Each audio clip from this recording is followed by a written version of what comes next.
What's going on, Reject Nation? Greg here. I was looking online and apparently Daniel RPK, who is one of them scoopers out there, in terms of like the scoopers in this little pop culture zeitgeist, I have found him to be one of the most reliable. Certain trailers or news that's going to be reportedly coming out, I have found that he has been one of, like, undoubtedly one of the most consistent out there. And you guys might have heard people talk about it before already, how the Lizard is supposed to be appearing in Spider-Man No Way Home. He recently came out and was saying that he can 100% confirm that the Lizard from Amazing Spider-Man 1 will continue to carry on in the Spider-Man franchise with Spider-Man No Way Home as featured part of the Sinister Six. The Lizard, I think, has had such a weird journey when it comes to the Marvel films.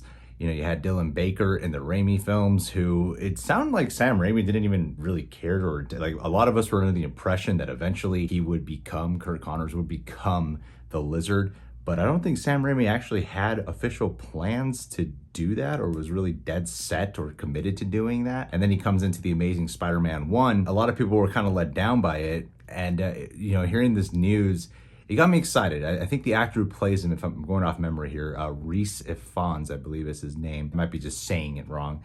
But I thought he did an all right job in the film.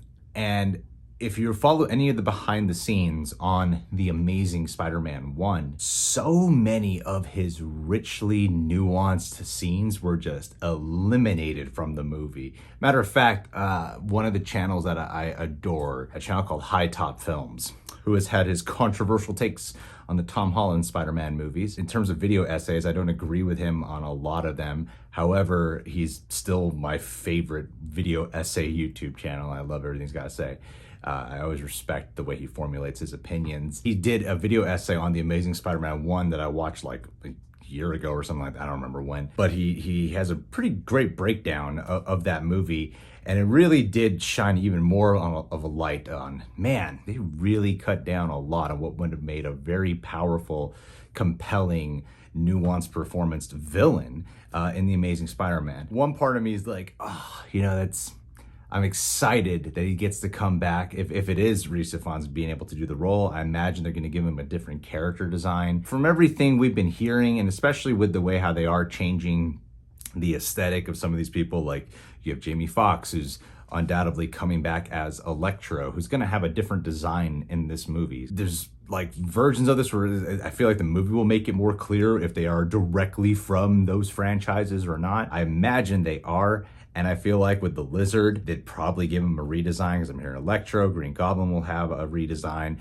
Doc Ock will look a little bit more traditional to the Raimi film. For the Lizard, some people didn't like the design either. That was like passable back then. I feel like they got to improve upon that. And I'm hoping that they get to have the Lizard carry on in future Spider-Man movies or in the Sony Spider-Verse, because the Lizard is like a fantastic Spider-Man villain. When it came to growing up on the 90s animated TV series, that was one where like the Lizard is constantly like a go-to image in my brain. I want to see him brought back. And the thing though is, if they are bringing back like Tobey Maguire, Andrew Garfield, or any of these other villains, some of these villains already did such an amazing job, and like the heroes have done such an amazing job. And there's some villains that we're hearing being brought back who probably deserve a little bit more justice done for their characters, as opposed to getting the treatment that they got in the standalone movies that already happened. I'm sure Jamie Foxx, that was part of why maybe he wants to come back, is because Electro was kind of clowned on. I think he would want a chance to show that he can make this character really cool. And I'm hoping that with the Lizard coming back, considering that they deleted so many of his powerful scenes in the movie, thing that would have made the movie better, his performance overall better,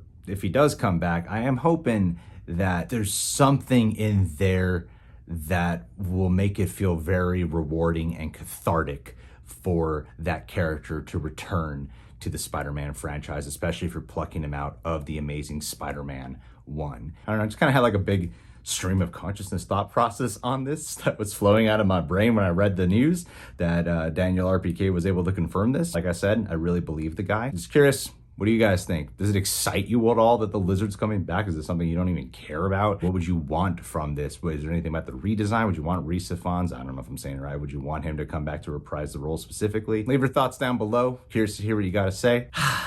Still can't wait for that trailer though, man. It's gonna be a cool trailer. See you guys.